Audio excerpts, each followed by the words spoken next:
sebelumnya. Assalamualaikum warahmatullahi wabarakatuh. Perkenalkan, kami dari kelompok 3 Psikologi Sosial Terapan. Di sini kami melakukan sebuah wawancara. Sebelum kami menampilkan videonya, terlebih dahulu perkenalkan anggota kelompok kami dari sebelah kanan, yaitu nama saya Zawi Isda Kurniawan dengan NPM 005. Dan saya Fatina Latifah dengan NPM terakhir 043. Dan saya Nazmi Muhammad dengan NPM akhir 038. Saya Mustajifan dengan NPM akhir 047. Berikut saksikan videonya.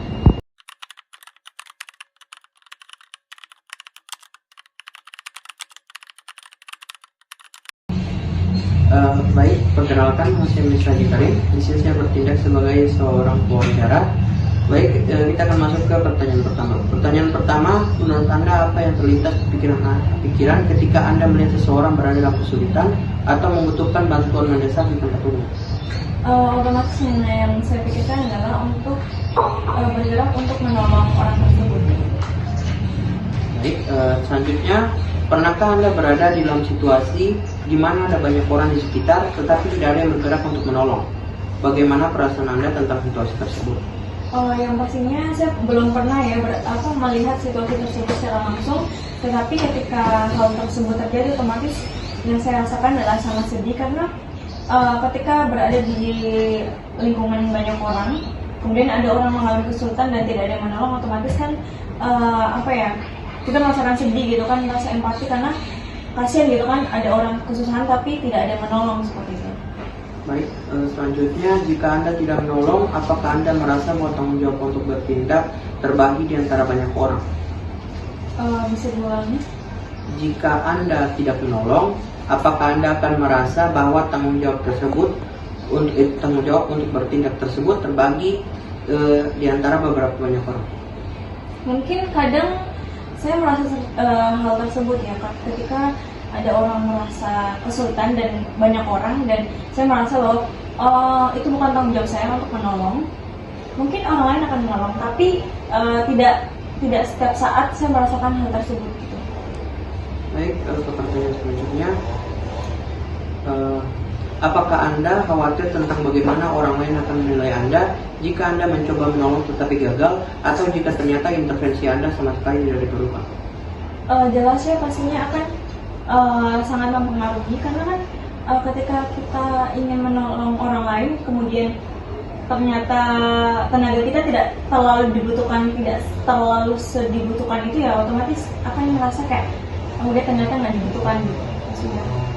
Baik, pertanyaan terakhir, apakah ada faktor tertentu dari orang yang menjadi korban, semisal jenis kelamin, usia, penampilan, ataupun keadaannya, entah antara dia atau mabuk atau tidak, yang akan mempengaruhi keputusan Anda untuk menolong?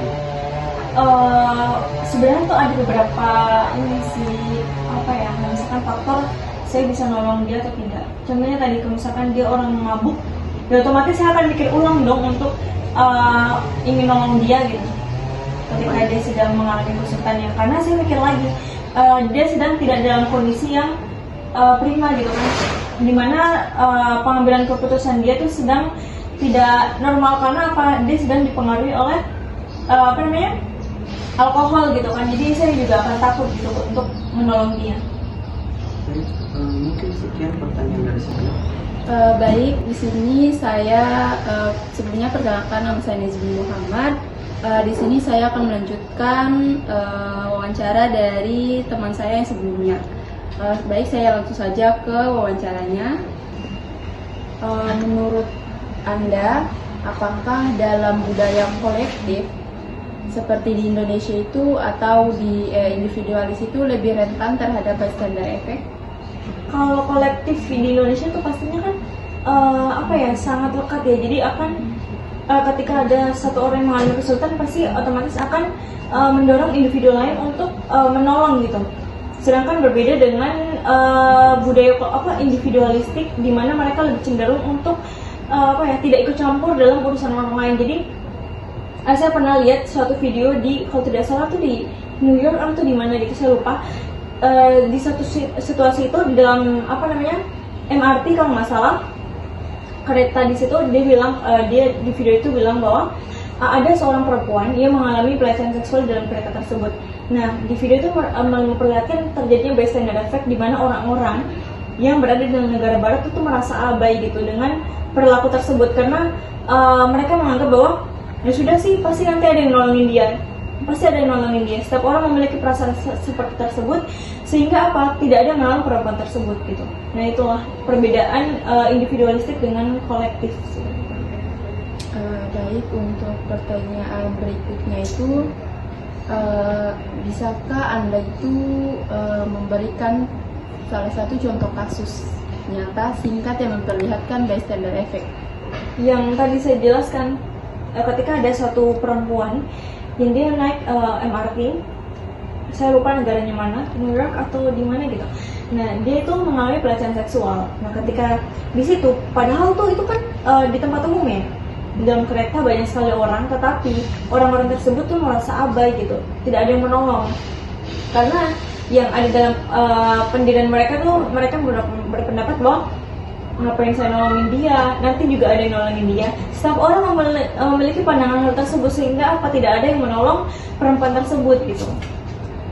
Oke, baik, terima kasih. Perkenalkan, nama saya Zahra Yusdil Kurniawan. Di sini saya akan melanjutkan pertanyaan dari rekan saya. Pertanyaan yang pertama, pernahkah Anda berada dalam situasi di mana Anda membutuhkan pertolongan di depan orang banyak? Saya belum pernah sih berada dalam posisi tersebut. Apakah Anda merasa lebih bertanggung jawab untuk menolong jika Anda salah satunya saksi dibandingkan jika ada puluhan orang lain? Jelas saya akan merasa untuk menolong orang tersebut ketika hanya ada saya di situ daripada ketika ada kumpulan orang gitu. Apakah Anda khawatir tentang penilaian orang lain jika Anda maju untuk menolong? Pastinya saya akan merasa bahwa takut dinilai orang lain seperti kayak so ikut campur urusan orang lain atau lain sebagainya gitu, dianggap sok pahlawan seperti itu. Terima kasih. Baik, sebelumnya perkenalkan, nama saya Fathina Latifah. Di sini saya akan melanjutkan wawancara yang dari rekan saya sebelumnya. Pertanyaan selanjutnya yaitu, jika Anda melihat sebuah kejadian darurat dan banyak orang hanya berdiri, strategi apa yang mungkin efektif untuk memastikan pertolongan itu datang? Pastinya saya akan mencoba bertanya kepada orang-orang yang berdiri tadi, apakah sudah menelpon pihak yang berwajib atau saat tersebut kondisi sangat genting membutuhkan ambulans, saya akan bertanya apakah sudah menelpon ambulans atau belum, seperti itu. Oke, untuk pertanyaan selanjutnya, apakah pendidikan atau pelatihan pertolongan pertama itu dapat membuat seseorang lebih mungkin untuk menolong? Jelasnya ya, sangat perlu sekali edukasi terkait dengan bagaimana memberikan pertolongan pertama kepada orang-orang supaya ketika kita ingin menolong orang lain itu tidak salah gitu. Kadang kan ada ketika ada satu orang yang mengalami kesulitan, terus kita ujuk-ujuk langsung nolong gitu tanpa tahu penyebabnya seperti apa dan cara penolongannya seperti apa. Contohnya kayak misalnya orang tersedak atau gimana, itu kan kita belum punya edukasi untuk cara mengeluarkan sedakan tersebut seperti apa. Jadi takutnya kalau misalkan kitanya terlalu panik atau gimana, itu bisa mempengaruhi juga gitu. Oke, untuk pertanyaan yang terakhir itu, menurut Anda apa yang dapat dilakukan untuk mendorong lebih banyak orang agar berani menolong dalam situasi darurat? Untuk berani ya, saya juga bingung sih bagaimana caranya, tapi mungkin dengan edukasi itu kan akan merubah perspektif mereka gitu kan. Kemudian juga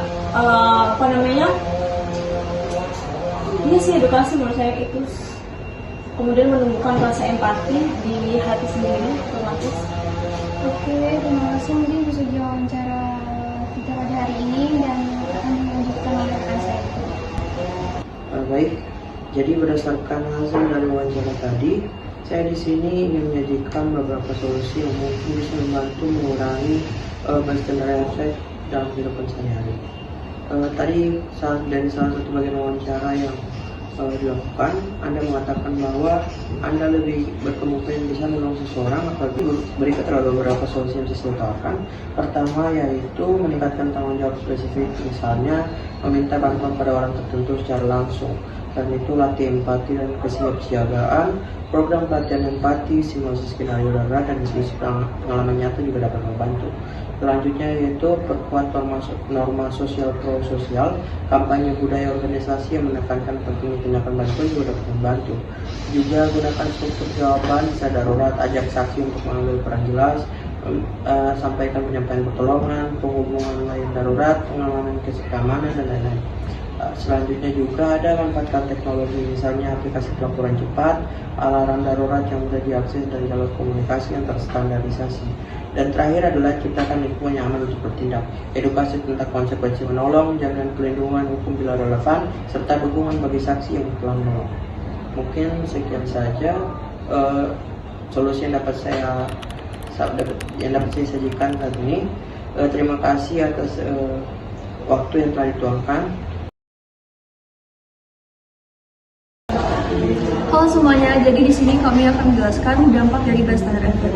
Dampak dari bystander effect adalah ketika korban merasa tidak ditolong secara segera sehingga membuatnya merasakan kondisi mental dan kondisi fisiknya terganggu dan itu berakibat fatal. Kemudian yang kedua itu di mana korban juga merasa bahwa dia itu terisolasi, tidak dapat dukungan, merasa stres, kecemasan, dan juga depresi akibat dari respon dari orang-orang sekitarnya dia ketika dia sedang mendapat kesusahan. Baik teman-teman, mungkin tadi itu dampak yang telah teman kami sampaikan dari bystander effect. Sekarang kami akan memberikan sebuah edukasi dari bystander effect itu sendiri. Jadi mulailah dengan satu langkah tindakan kecil, karena keberanian dari satu orang itu bisa menginspirasi kepada banyak orang lainnya. Ayo kita lawan bystander effect dengan tindakan nyata. Jangan hanya menjadi penonton di saat keluarga dan lingkungan kita sedang dalam bahaya. Oke, terima kasih. Sekian dari kelompok kami. Wassalamualaikum warahmatullahi wabarakatuh.